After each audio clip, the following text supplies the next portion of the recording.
So hello friends, इस lecture में हम देखेंगे आईओटी के जो हमारा टॉपिक है, जो फर्स्ट यूनिट है उसमें physical design logical design of IoT के बारे में पूछा गया है आपसे।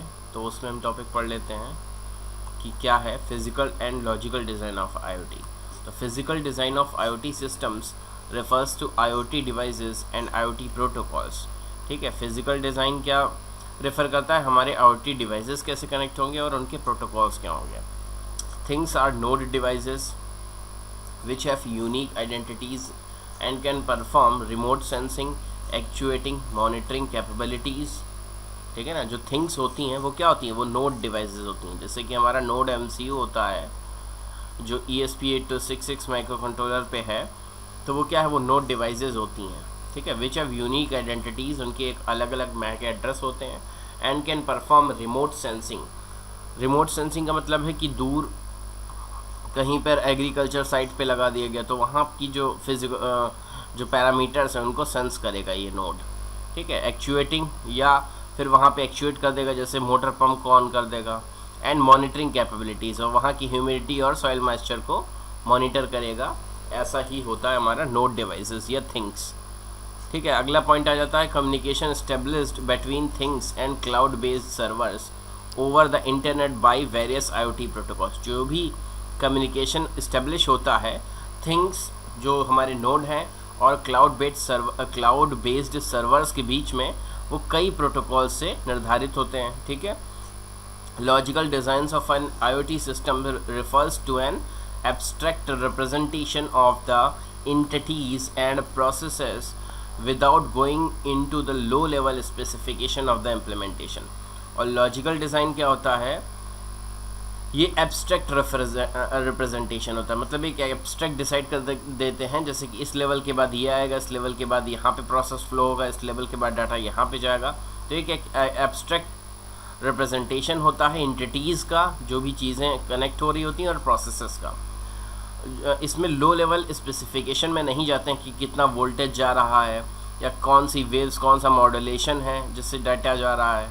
ठीक है, बस एब्स्ट्रैक्ट लेवल पर हम चीज़ों को, प्रोसेसेस को रिप्रेजेंट करते हैं। ठीक है, अगला पॉइंट देख लेते हैं। अब देखते हैं फिजिकल डिज़ाइन ऑफ आईओटी, जो कि हम अभी ऊपर देख चुके हैं। आईओटी के फिजिकल डिज़ाइन के अंतर्गत दो चीज़ें आती हैं। ठीक है, आईओटी और आईओटी प्रोटोकॉल्स। तो हमने ऊपर देखा था कि थिंग्स हैं जो कि जिन्हें हम नोड कहते हैं, और प्रोटोकॉल्स किन नियमों से वो नोड जो हैं आपस में कम्युनिकेट हो रहे हैं या वेब सर्वर को डेटा भेज रहे हैं, उनको प्रोटोकॉल्स कहते हैं। थिंग्स किन्हें कहते हैं ये देख लेते हैं। आईओटी में थिंग्स को आईओटी डिवाइसेस कहा जाता है या नोड डिवाइसेस कहा जाता है। ठीक है, और प्रत्येक डिवाइस की एक यूनिक आइडेंटिटी होती है, जैसे कि मैक एड्रेस है ना, अलग पहचान होती है। इन डिवाइसेस का कार्य रिमोट सेंसिंग, एक्चुएटिंग और मॉनिटर आदि करना होता है। ये हमने ऊपर देखा था, अब हम हिंदी में देख रहे हैं। आईओटी डिवाइसेस बहुत प्रकार की होती हैं, जैसे कि सेंस करने वाली डिवाइसेस होती हैं। स्मार्ट वॉच भी देखिए उसमें सेंस होता है, पल्स मॉनिटर, पल्स सेंस करती है, हमारी हार्ट बीट सेंस करती है। और क्या सेंस करती है स्मार्ट वॉच, और हमारा वॉकिंग ट्रैकिंग है ना, वॉकिंग एक्सरसाइज, ये सब ट्रैक कर सकती है। ऑक्सीजन लेवल भी चेक कर सकती है। ठीक है, इसके बाद हम देख लेते हैं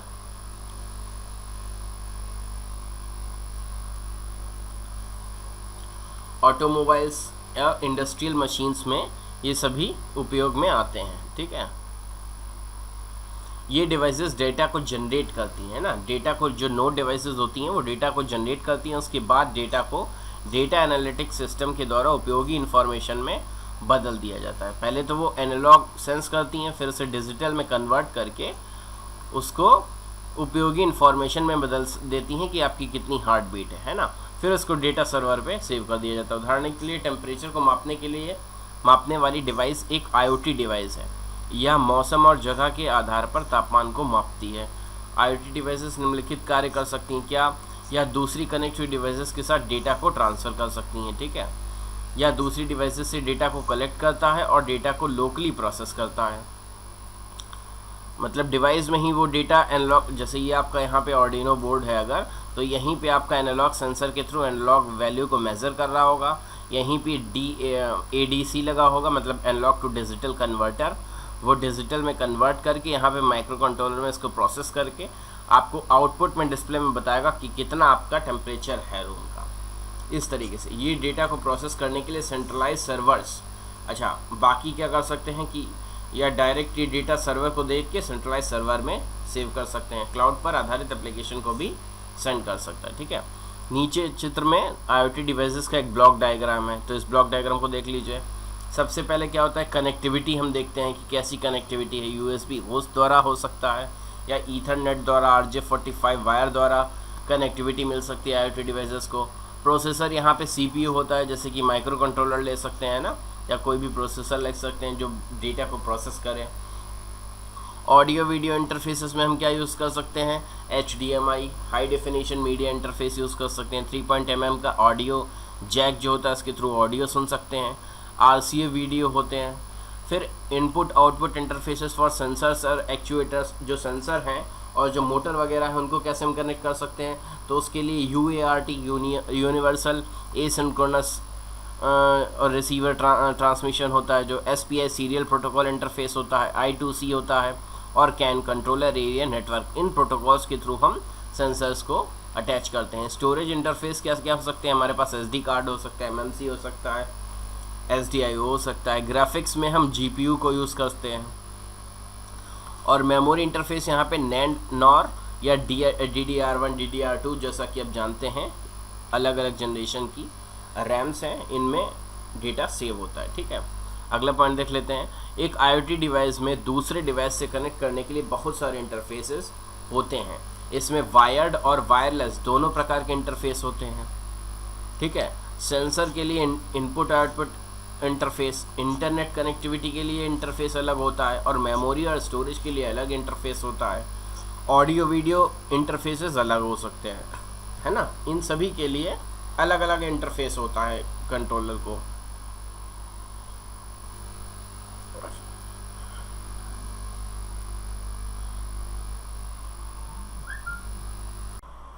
अब हम IoT से रिलेटेड उनके प्रोटोकॉल्स देख लेते हैं। तो IoT प्रोटोकॉल्स की मदद से ही इंटरनेट में IoT डिवाइसेस और क्लाउड पर आधारित सर्वर्स के माध्यम से कम्युनिकेशन हो पाता है ना। प्रोटोकॉल्स का मतलब क्या होता है, नियम। जैसे कि कहते हैं PM का प्रोटोकॉल्स ये है, तो उनका नियम ये है, इस तरीके से वो आपस में कम्युनिकेट करेंगे। नीचे आपको इसका चित्र दिया गया है, ठीक है। इसमें भी जो प्रोटोकॉल्स दिखाए गए हैं वो आप देख लीजिए। एप्लीकेशन लेयर पे कहाँ कौन कौन से प्रोटोकॉल कार्य करते हैं, तो वहाँ पे होता है HTTP hyper text transfer protocol. फिर कोएप का प्रोटोकॉल कार्य करता है। फिर वेब सॉकेट्स होते हैं जो कि आपस में वेब को कनेक्ट करते हैं। MQTT होता है, मैसेज ट्रांसफ़र प्रोटोकॉल होता है। XMPP, DDS, AMQP, इसको हम अलग से डिटेल में एक एक पढ़ेंगे।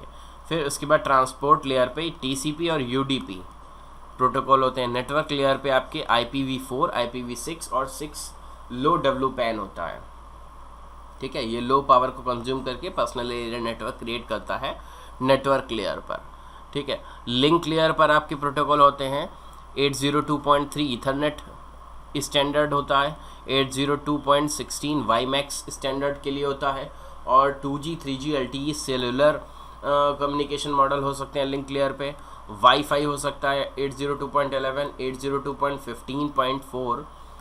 ये जितना भी 802 है ये हमारी जो IEEE संस्था है इसके द्वारा निर्धारित किए गए और स्टैंडर्ड्स हैं, प्रोटोकॉल स्टैंडर्ड्स हैं, कम्युनिकेशन स्टैंडर्ड है ना, जिनमें अलग अलग 802.1 से लेके 15 तक कई सारे जो हैं प्रोटोकॉल्स कम्युनिकेशन के स्टैंडर्डाइज किए गए हैं, ताकि सभी डिवाइसेस में आपके सब सेम रहें नियम। ठीक है ना। इस तरीके से लिंक लेयर को हम देख लेते हैं। यह लेयर यह निर्धारित करती है कि नेटवर्क में डेटा को फिजिकली कैसे भेजा जाता है। यह लेयर यह भी निर्धारित करती है कि हार्डवेयर डिवाइसेस के द्वारा पैकेट्स को और कैसे कोड और सिग्नल किया जाता है ना। लिंक लेयर में पैकेट्स को कैसे कोड किया जाएगा और सिग्नल के थ्रू आगे भेजा जाएगा, ट्रांसमिट किया जाएगा। इसके अंतर्गत निम्नलिखित प्रोटोकॉल्स का प्रयोग किया जाता है, जैसे 802.3 किसके लिए, ईथरनेट के लिए। ईथरनेट वायर आप जानते हैं, दो कंप्यूटर्स या कंप्यूटर को नेटवर्क के कनेक्ट करने के लिए हमें ईथरनेट की आवश्यकता होती है, ऐसे करके यहाँ पे पिन्स होते हैं लगे, है ना। फिर उसके बाद 802.11 वाईफाई आप जानते हैं कि वाईफाई राउटर लगा होता है आपके घरों में, है ना, और इससे कई सारी डिवाइसेस एक टाइम पे कनेक्ट हो सकती हैं, तो ये इस प्रोटोकॉल पे काम करता है। 802.16 वाईमैक्स होता है। वाईमैक्स और बड़े एरिया के लिए होता है, जैसे एक मोहल्ला या एक सिटी के लिए वाईमैक्स होता है, ये BSNL प्रोवाइड करवा सकता है, ठीक है। 802.15.4 ये LRWPAN है, ये लो एरिया के लिए लो पावर कंज्यूम करता है ये प्रोटोकॉल, और ये वाइड पर्सनल एरिया नेटवर्क के लिए होता है। फिर 2G 3G और 4G के बारे में तो आप सभी जानते ही हैं। उसके बाद हम आते हैं नेटवर्क लेयर पे। यह लेयर सोर्स नेटवर्क से डेस्टिनेशन नेटवर्क तक IP डेटाग्राम्स, है ना, इंटरनेट प्रोटोकॉल के डेटाग्राम्स को भेजने के लिए जिम्मेदार रहती है। इस लेयर का कार्य होस्ट एड्रेसिंग और पैकेट राउटिंग का होता है ना, होस्ट एड्रेस करती है और पैकेट राउटिंग करती है। हम IPv4 और IPv6 का प्रयोग होस्ट को आइडेंटिफाई करने के लिए करते हैं।